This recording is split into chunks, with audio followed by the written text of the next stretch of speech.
Still half asleep, Natasha gropes around on the shelf until she finds her phone. Who's texting me at 3 in the morning?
A dark shape looms outside the window. Heart hammering in her chest, she fumbles for the light switch. Light floods on her bedroom, streaming out to the window to reveal. Dan? What are you doing here? Natasha, can I come in? I guess so. Hang on. Natasha moves to the window and slides it open enough for Dan to climb inside. You've got some explaining to do, though. First off, how'd you get up my window? 'Cause we're definitely on the second floor right now. I climbed. Okay, Spider-Man. You sounded really freaked out in your text. It's nothing. I'm fine. Come on. We need to get the others. What others? Our friends. Stacy, Lily, Noah, Lucas, Ava, and Andy. I've got something to show you, but we would need to bring everyone. Dan, I've barely spoken to any of that group since we were little kids. After what happened to Jane. But they have to come, Natasha. Everyone has to be there. That's the rule. Natasha's phone buzzes again, rattling against the floorboards. Sighing, she picks it up. Dan, I want to help you, but honestly, you're kind of freaking me out right now. We got our first day of school in like 6 hours. We can talk then, okay? Natasha's phone buzzes again, another notification popping up on the screen. She looks down.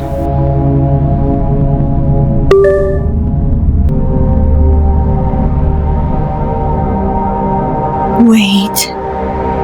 We have to go back to the woods now, Natasha. The lights on Natasha's bedroom flicker as a chill wind sweeps through her open window.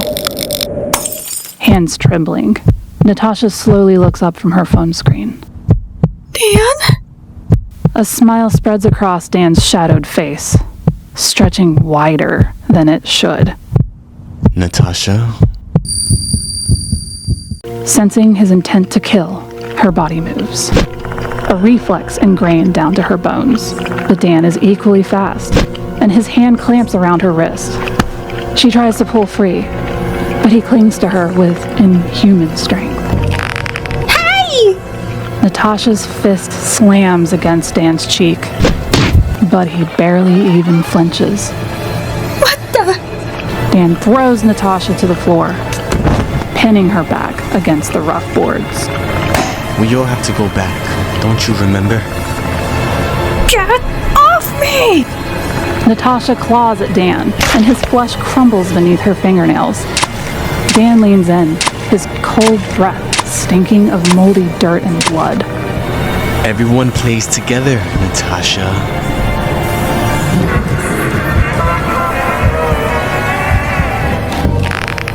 The creature's hands tighten around her throat.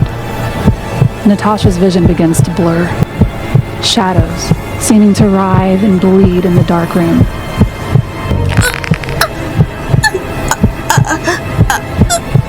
Natasha has no breath left to scream. She simply sinks, paralyzed by terror, into a cold, black nothingness.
Natasha jerks into wakefulness, adrenaline burning in her veins as she thrusts against her attacker until she realizes that she's alone in her room. The hell? What a messed up dream. Reaching up to feel her neck, Natasha flinches as her fingers brush the fresh bruises there. What the? No way. This can't be happening. Tasha grabs her phone to look at the texts from last night, only to discover that the battery is dead. Crap. Sighing, Natasha tosses her phone into her school bag and turns to her closet. Guess I better get ready for school. Need to look good for my first day of senior year. Grabbing her school bag, Natasha hurries down the stairs. Outside, Natasha casts a nervous glance towards the woods that border the edge of her yard. Mr. Red. Dan couldn't have seen him. That was all just make-believe. As Natasha descends the steps, a friendly voice calls out from the yard next door. Morning, neighbor. Oh, hey, Sid. What's up? Just coming back from our walk. Hey, Hilda, look who it is. A blur of black and white fur crashes out of the bushes, looking around excitedly. Hilda bounds over to Natasha, her bushy tail waving like a flag. Hi, girl.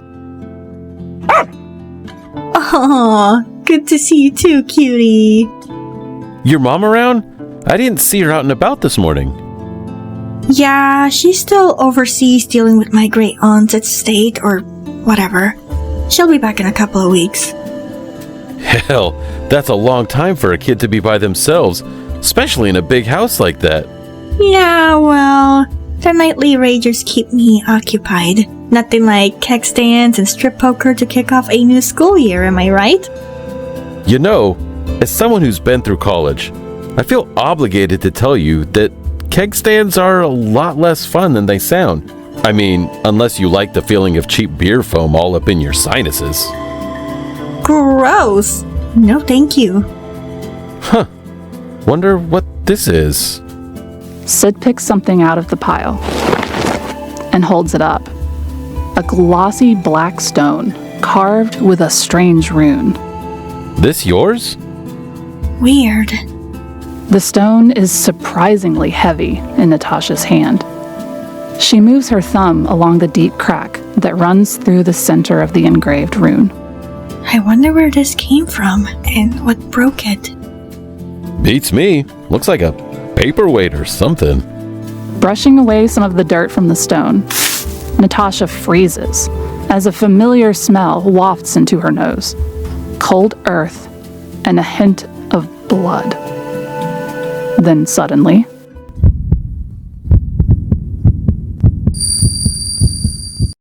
it started. New descendant. Revive. Reality. Natasha suddenly finds herself mumbling. Huh? What are you saying? Huh? Natasha snaps back and realizes Sid is staring at her. Weird. It just smells kinda weird. Sid nods, dusting off his hands. Well, I'll let you get to school. You just let me know if you need anything, all right? My door is always open. Will do. Thanks, Sid. Sid whistles, and Hilda jumps up to follow him. Once they're out of sight, Natasha looks down at the stone in her hand. What the heck was that all about? First a creature and now a voice? If what I'm experiencing right now is true, then all of this could be a clue. Better keep this stone somewhere safe. It takes a few tries for Natasha to open the shed door, its rusted hinges screeching with every shove. Jeez, when was the last time someone was in here? Cobwebs tickle Natasha's face as she approaches the work table, setting the stone down on its dusty surface. I bet I could fit all kinds of stuff in here. Flicking off the light, Natasha steps back out into the yard, shutting the shed door behind her. A few minutes later, on the asphalt road that runs along the edge of the woods, Natasha hears a car approaching from behind. Stepping to the side, Natasha glances up, locking eyes with the driver of a black vintage Camaro. That guy looks familiar. The car slows to a stop, and the driver leans out through the open window. Hey, do I know you from somewhere? I think so. The driver laughs, cocking one eyebrow. I thought so. It looks like you're on your way somewhere at the moment. He nods at Natasha's school bag. Westchester High? Yeah, I'm a senior. Almost free of that hellhole, huh? Congrats. Thanks. I'll, see you around? Probably will. It's a small town. He steps on the gas, and the car starts to pull away. Oh, I never got your... But he's already too far away to hear, disappearing around a bend in the road. name. Shrugging, Natasha continues her long walk towards the school. A thin crowd of students trickle across the front yard of Natasha's school, waving and calling out to friends as they converge on the front doors. Squeezing through the loud, crowded hall, Natasha finds a familiar girl standing at the locker next to Natasha's. Oh, hey Ava.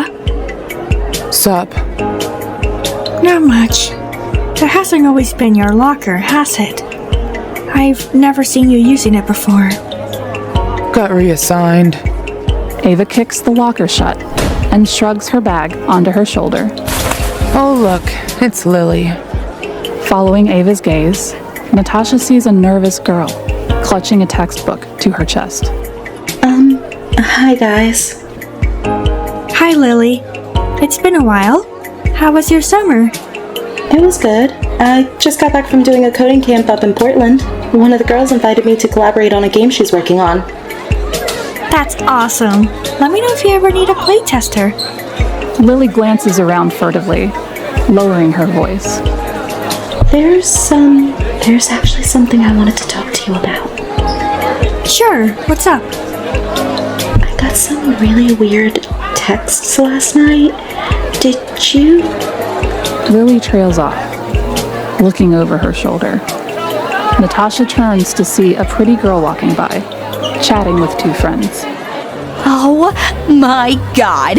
Look, I've been ghosting this guy for like 2 solid weeks, and he just asked me out for coffee again.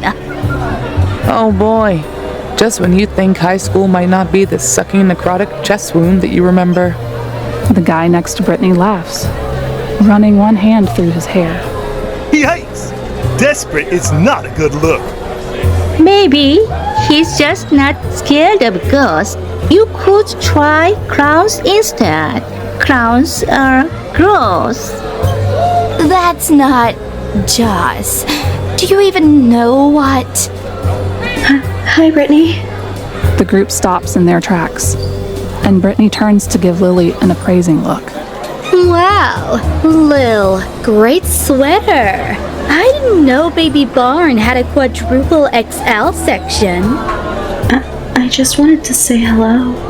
And I want a red Ferrari for my birthday, but I'll settle for not having to listen to your whiny voice anymore. Right. Because basing your fashion sense on whatever the wannabe models on Instagram are wearing is way cooler. Newsflash? Natasha, no one asked you.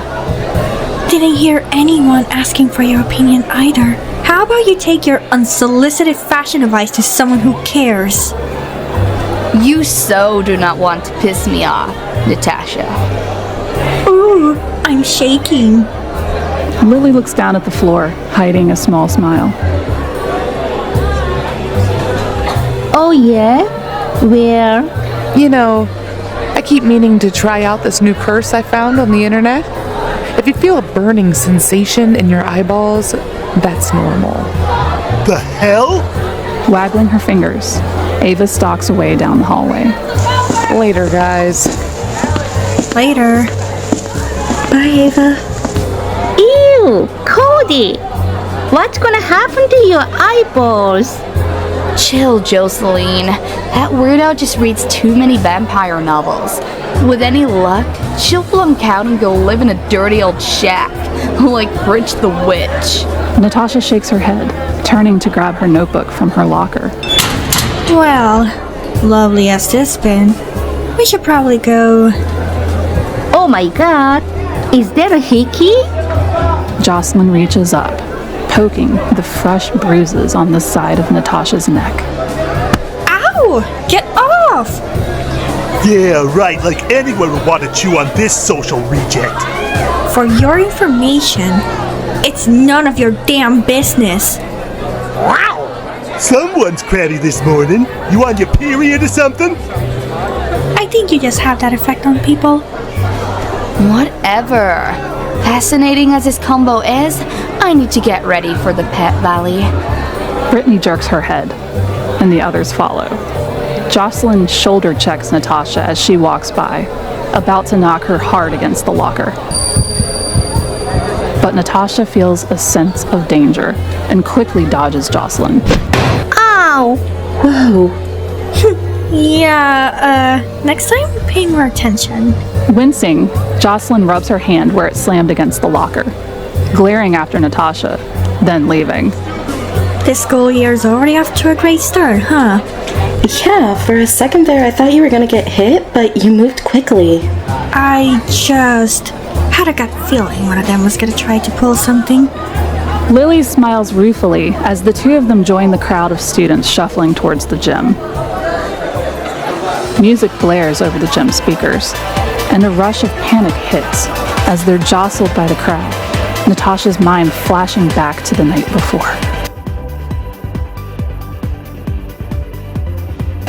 Natasha, are you okay? Yeah, just, kinda crowded in here. You see anywhere to sit? Not really. Looks like there are a couple of seats up there next to... never mind. That's Ava's spot.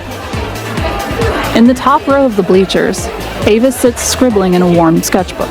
As Natasha watches, a couple of freshmen move to sit beside her. The freshmen trip over themselves, scrambling to get away from Ava. She glares after them. Then she notices Natasha watching her. Ava nods to the empty bench. Is she inviting me to sit by her? I think she is. Maybe I could talk with Ava about what happened last night. She knows about all kinds of supernatural stuff. It'd be nice to tell someone who actually believes me. You go ahead. Ava kind of, scares me a little. You sure? Yeah, I think I see a spot next to Mr. Cooper. Oh, and thanks for your help earlier, Natasha. Anytime. See you later, Lily. Natasha climbs to the top row of the bleachers and sidles over to Ava's corner. Ava points to the empty spot right next to her. Hey, anyone sitting here? Just my ghost friend, but he's in corporal, so it doesn't really count. Natasha laughs until she realizes that Ava is not laughing too. What? Sorry, I just can't tell if you're messing with me. It's all part of my mystique. Natasha looks at the bench, then back at Ava's expressionless face. Bold move, sitting in someone's lap before you're even introduced. Maybe the girls and I can grab coffee later. The two of them sit together for a few minutes in silence. Ava scribbles in her sketchbook. So you gonna tell me what you're so freaked out about, or are you having fun dismembering that poor bench? I do want to talk about it. It's kind of a weird story. Natasha, look at me. Weird is my middle name. Really? Well, no, it's Dolores, but if you tell that to anyone, I will go to your house and hide your eyeballs in your food. Where will you even get... Next time you go to pour a bowl of cereal, bloop, eyeballs. Noted. So, what would you say if I told you last night I saw some kind of monster? Depends. What does monster look like? Well, he looked like Dan, at least at first. Whoa, plot twist? Keep going. Once I figure out it wasn't actually Dan, it attacked me. Then its face kind of melted off, and underneath the skin was just dirt. Like I don't know. A golem. A golem? I've heard of those. Humanoid creatures made of living clay of dirt, right? That's the one. Sounds like it fits the bill. I guess. The weirdest thing is that I woke up the next morning and it was gone. Why would it just attack me and leave? Full disclosure, my knowledge of golem is like 60% Wikipedia and 40% this dude named Magic Stan 75 who I met on a Warlock forum. Maybe whatever power that animated the golem is temporary. Or maybe it was all a dream. Natasha shudders, reaching up to feel her neck. Definitely not a dream. Dreams don't leave bruises. They can, actually. There are beings who can enter or even affect your dreams. One of those could probably use your dreams to hurt you. You could also be under a curse or something. I've read a lot about cursed dreams. What, just for fun? Sure, let's go with that. Ava, how do you know all this stuff? Well, there's this thing called the internet. You know what I mean. It seems like you've been studying this for a while. The world's a freaky place, Natasha. We learned that the hard way. I just want to be ready the next time something happens. Thanks, Ava. I really needed to talk to someone. But I didn't think anyone would believe me. Jury's still out on me believing you. You could be making all this up to screw with me. Do people do that to you? They try, but my kung fu is strong. Well, then thanks for listening without immediately dismissing me. It helps out a lot. Cool, glad to help. Okay, I think I'm done now. Done with... Being nice. See, I've got this whole bitter misanthrope thing going on. If people see us being all friendly, they might think it's okay to talk to me. Can't have that. I would literally die. Natasha picks up her stuff and starts edging towards the stairs. Hey, Natasha, Yeah? you're not as big as a tool as most people. Coming from you? That means a lot. Yes, it does. Natasha makes her way down the bleachers as they continue to fill, looking for any place she can squeeze in. Finally, Natasha spots one empty seat, right next to a familiar figure slouching in the second row. Oh, crap. Natasha quickly turns around, desperately scanning the crowd for another open seat. Any seat but that one. But there aren't any. Natasha considers trying to sneak back out the gym doors, until someone shouts at her from a few rows up. Hey, Natasha! Sit your stupid ass down unless you want to watch from the garbage can! Hello, you're blocking our view and there's a spot right there. Wincing, Natasha turns back around to see Noah looking right at her. Hey, Noah. You mind if... Knock yourself out. Noah scoots over, and Natasha squeezes in beside him. So, what's been up with you? We haven't really talked since... Yeah, I know. Natasha sits, neither of them saying another word. Down on the floor of the gym, a tall, handsome guy with glasses walks up to a podium. How are you doing, Westchester High? The students roar in response. The bleachers rumble and shake as the crowd pounds their feet on the wood. Whoa. When did Lucas get so popular? Shortly after hitting 6 feet and discovering hair gel, shortly before getting elected student body president. Lucas waves to the cheering crowd, flashing a smile. Welcome back, everyone. For anyone who doesn't know me already, I'm Lucas Thomas, your student body president. I know everyone's a little salty that summer's over, but trust me, this is going to be one school year you never forget. And, on that note, let's kick this pep rally off Westchester Wolf style.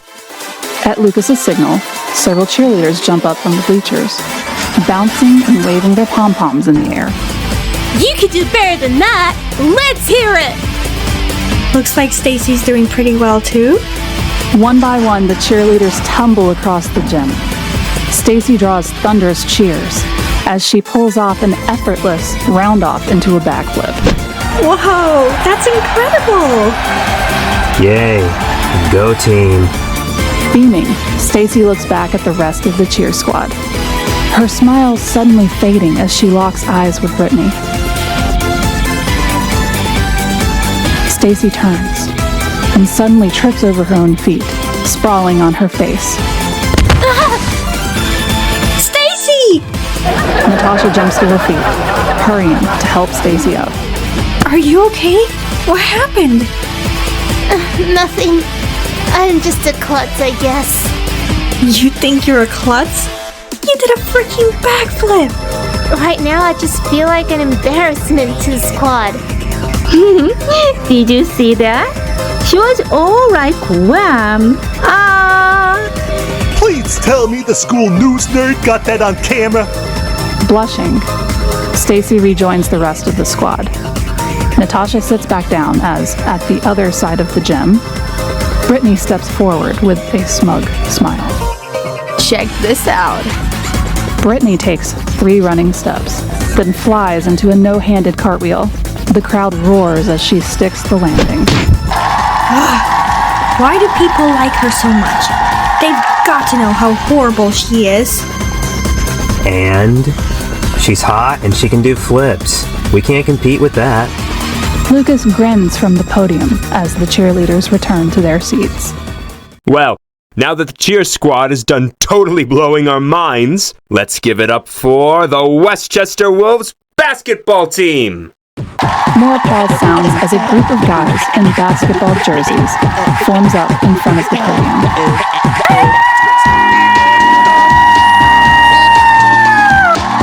Yeah, go Wolves! Huh.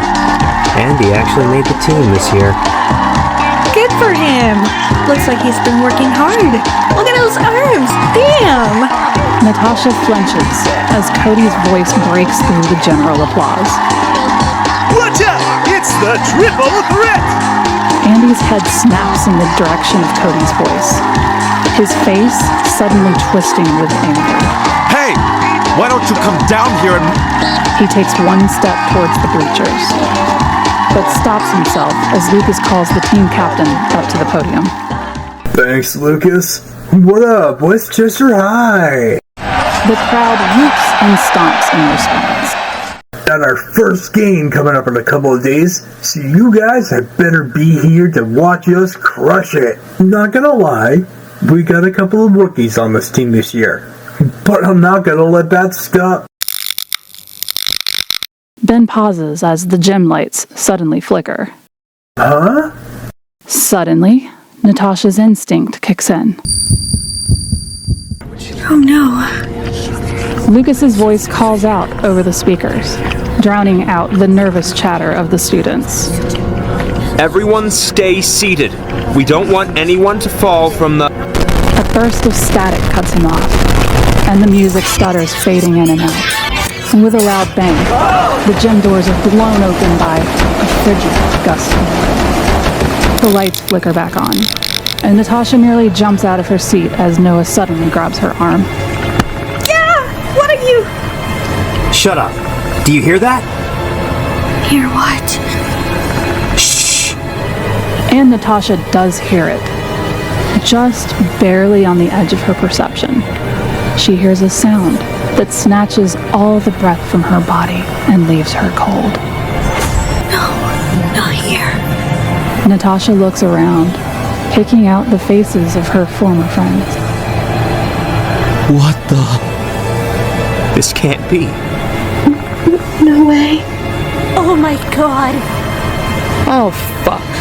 The music sputters and dies as the lights shut off completely, leaving only the voice. A voice that is at once completely alien and horribly familiar. Everyone, blaze together.